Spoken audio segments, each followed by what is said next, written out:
তাদের বিচার কার্য সম্পন্ন করলেই আমরা ফলাফল আমাদের মডারেটরের কাছ থেকে পেয়ে যাব। আমরা খুব সন্তুষ্ট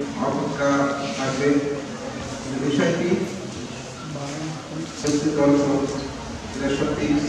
আমাকে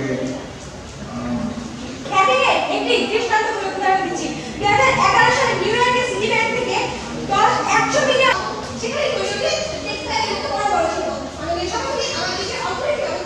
যে রাউন্ড হয়েছিল সেটা ফলাফল ঘোষণা করছি। আমাদের ইন্টারনেট অবাধ ব্যবহার শিক্ষার্থীদের বিপদগামী করছে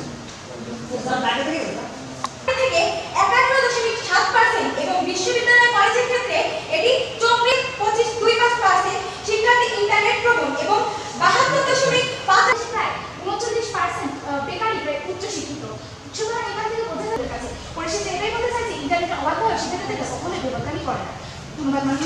অবাধ ব্যবহারের ফলে শিক্ষার্থীদের মধ্যে মানসিক এবং শারীরিক অস্থিরতা এবং বৈকল্যের মাত্রা অসৎ আচরণ, দায়িত্বহীনতা, অবাধ্যতা ও অসংখ্য অভ্যাসের আধিক্য বেড়ে যায়। মাননীয় মডারেটর, এটি শুধু আমাদের বক্তব্য নয় মাননীয় মডারেটর, বরং এটি আগামী প্রজন্ম রক্ষার দাবি। ধন্যবাদ মাননীয়। দিয়ে যাবে ইন্টারনেটের অবাধ ব্যবহার নয় বরং শিক্ষার্থীদের নৈতিক অবক্ষয় এবং মানসিকতার বিকৃতি। সেই ব্যক্তি যে শিক্ষা অর্জনের প্রক্রিয়ায় নিয়োজিত থাকে সবচেয়ে বিপদগামী। মাননীয় মডারেটর সম্প্রতি অক্সফোর্ড ইউনিভার্সিটির একটা গবেষণায় দেখা গিয়েছে বাংলাদেশে ফ্রিল্যান্স ঘোষণা করেন।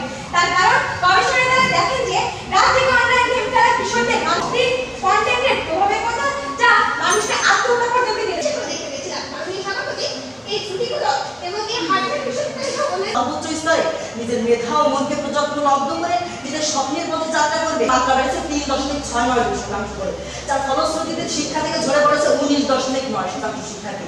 মাদক ও চাঁদাবাজিতে জড়িয়েছে যাদের অনেকেই ইন্টারনেটের সুবিধা ছিল না। ভালো হতো কারণ যদি অবাধ ব্যবহার করছেন কারণ একটা ভালো মানকে নির্দেশ করছে, কিন্তু অবাধ ব্যবহারকে 198 নম্বর এবং বিপক্ষ দল লক্ষ্মীপেটা আদর্শ বিদ্যালয় পেয়েছে শ্রেষ্ঠ বক্তা হয়েছে। আহ্বান করছি দ্বিতীয় বক্তা জান্নাতুল